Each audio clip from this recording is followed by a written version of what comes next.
Muy buenas tardes a todos. Encantado de estar aquí con todos ustedes. Ojalá fuera cierto que los semáforos me dan luz verde.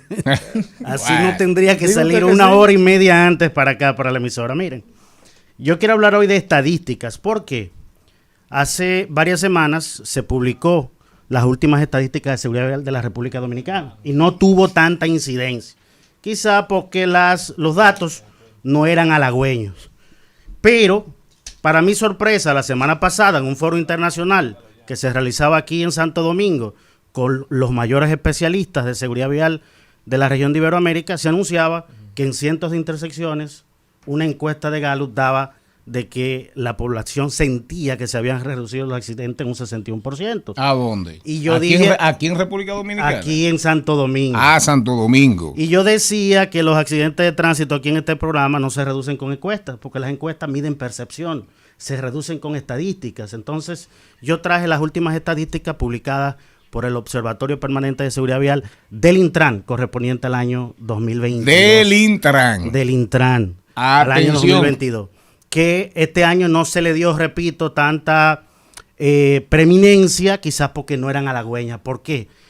¿Qué es lo que están mostrando las estadísticas de seguridad vial de República Dominicana, las más recientes? Que estamos volviendo a cifras negativas anteriores a la pandemia, que estamos volviendo incluso a cifras negativas peores que las que teníamos antes de la aprobación de la ley número 63-17 de movilidad, transporte terrestre, tránsito y seguridad vial, antes de la creación del órgano rector, el Instituto Nacional de Tránsito y Transporte Terrestre, Intran. Entonces, miren, si vemos las estadísticas desde el 2016 al 2022, y ojalá ahí la tenemos en pantalla, gracias.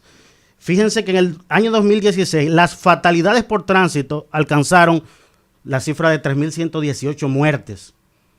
¿En qué año? En el año 2016. En el año 2022, que son las últimas que tenemos, la cifra es de 2.921. Si analizamos lo que pasó en ese periodo, podemos ver, como vemos en pantalla, que hubo dos momentos donde hubo una reducción significativa de las muertes por tránsito en República Dominicana. La primera fue en el año 2017. Hubo una reducción de un 10%, más de un 10%. ¿Por qué? Ese fue el año precisamente que se implementa la nueva ley de tránsito y seguridad vial, y organismos como la Organización Panamericana de la Salud dicen que cuando tú apruebas este tipo de marco normativo en los países, eso produce un efecto psicológico en la población. La población se comporta mejor en la calle. Eso combinado con una serie de acciones que empezaron ese mismo año. Recuerden que en el 2017, a mediados, inicia o comienza operaciones el Instituto Nacional de Tránsito y Transporte Terrestre Intran. La segunda vez donde hubo una reducción significativa fue en el año 2020 por la pandemia. Se redujo en un 15% porque estaba el toque de queda, los encierros. Sin embargo, hubo países que alcanzaron reducciones de un 40 o un 50%. Aquí solo fue un 15%. Es decir, que ni siquiera los encierros ni presos voluntarios como eran. Así mismo es. Entonces, ¿qué es lo que estamos viendo en los últimos años? Digo voluntarios porque uno sabía que tenía que trancarse. Exacto. No era involuntario, era voluntariamente. Tráncate para no embromarte. Así es. Entonces, en los últimos años lo que hemos visto es que se está incrementando. Estamos volviendo a cifras del 2016 poco a poco. 2016. Y eso es grave. Si nos vamos a los lesionados por el tránsito, también para el mismo periodo, 2016-2020, también estamos viendo que se están incrementando. Aquí sí estamos peor que el año 2016, porque si ustedes ven en pantalla, las cifras de lesionados por tránsito en el año 2016 fueron algo más de 105,000 heridos. ¿Cómo? Algo más de 105,000. En el 2016, 105,000. 105,000, pero ojo, un asterisco ahí, que voy a dar una nota sobre eso. Pero en el año 2022... esta cifra alcanzó más de 122,000 heridos. Un aumento de un 16% entre 2016 y 2022. Ahora bien, yo tengo mucho cuidado cuando hablo de estadística de heridos, porque el subregistro en República Dominicana es enorme en materia. Hay subregistro en muerte, en heridos es todavía mayor el subregistro. Porque hay una gran cantidad de lesiones por tránsito que por debilidades en el proceso de registro no se consignan, ya sea por los agentes de tránsito cuando están haciendo el levantamiento, o en los hospitales, o en los mismos hospitales y clínicas privadas. Y clínicas privadas. Hace unos años había un proyecto precisamente de la OPS-OMS, de dotar a los hospitales de la Organización Panamericana de la Salud y la Organización Mundial de la Salud. Exacto. Que era de dotar a los hospitales de un sistema informático donde pudieran consignar bien no solo este tipo de lesiones y muertes, sino otras también. Porque recuerden, y lo he dicho aquí en este programa, incluso para el año 2017, el subregistro en las estadísticas de mortalidad general del país era de un 30%. O sea, había un 30% de muertes que no sabíamos dónde estaban. El Estado no lo tenía registrado en el 2017. Eso ha mejorado, pero hay que ver cómo ha ido variando. ¿Y cómo va el 23? El 23, no sé, porque cosas que se estaban haciendo para disminuir ese subregistro, como por ejemplo talleres a los médicos legistas y forenses, para que aprendan a consignar bien y entiendan por qué, por ejemplo, la muerte por tránsito, tenemos que tener una data de mayor calidad. Eso se dejó de hacer después de la pandemia, o después específicamente del cambio de gobierno, se dejó de hacer. Entonces habría que ver si el subregistro ha seguido disminuyendo, se ha mantenido estático o ha aumentado.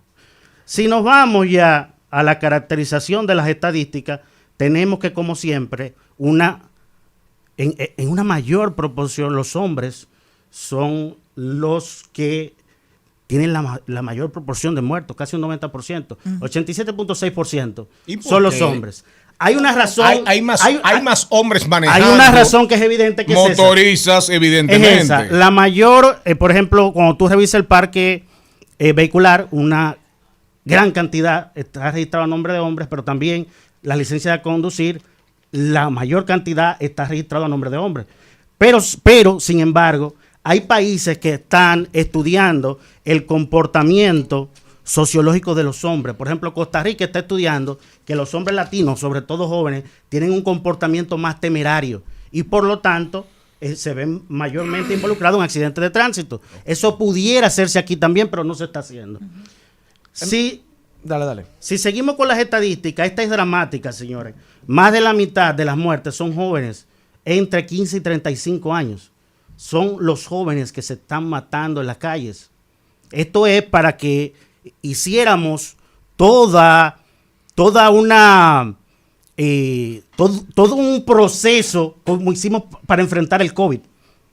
Esto que estamos viendo con la muerte por tránsito es para que actuemos como actuamos contra el COVID, que hasta paramos la economía. ¿Qué entra ahí la imprudencia, drogas, alcohol, sí, adrenalina, juventud, por lo general, inmadurez? Por lo general, porque cuando veamos más adelante las estadísticas, por ejemplo, de muertes por mes, vamos a ver que los meses de más muertes son los meses asociados a Semana Santa, festividades, exacto, Navidad, Semana Santa, etcétera.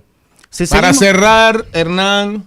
Bueno, si seguimos viendo las estadísticas, ya que no nos da tiempo de verlas todas, seguimos con el tema, la problemática de las motocicletas, pero también de los peatones. Hemos dicho aquí en este programa que más del 80% de las muertes por tránsito corresponden a motocicletas y peatones. 67.7% a las motocicletas y 17.3% a los peatones. Y se crearon 2 estrategias específicas para este segmento de usuarios en el año 2019. Un plan estratégico nacional de seguridad vial de peatones y un plan estratégico nacional de seguridad vial de motocicletas para atacar esa problemática científicamente. Si tú enfrentas la problemática de motocicletas y peatones, tú le das en la yugular a este tema, a esta lacra de la muerte y lesionados por accidentes de tránsito. Pero estas 2 estrategias, lamentablemente, después del cambio de gobierno han sido abandonadas, exceptuando por algunas acciones específicas que todavía podemos ver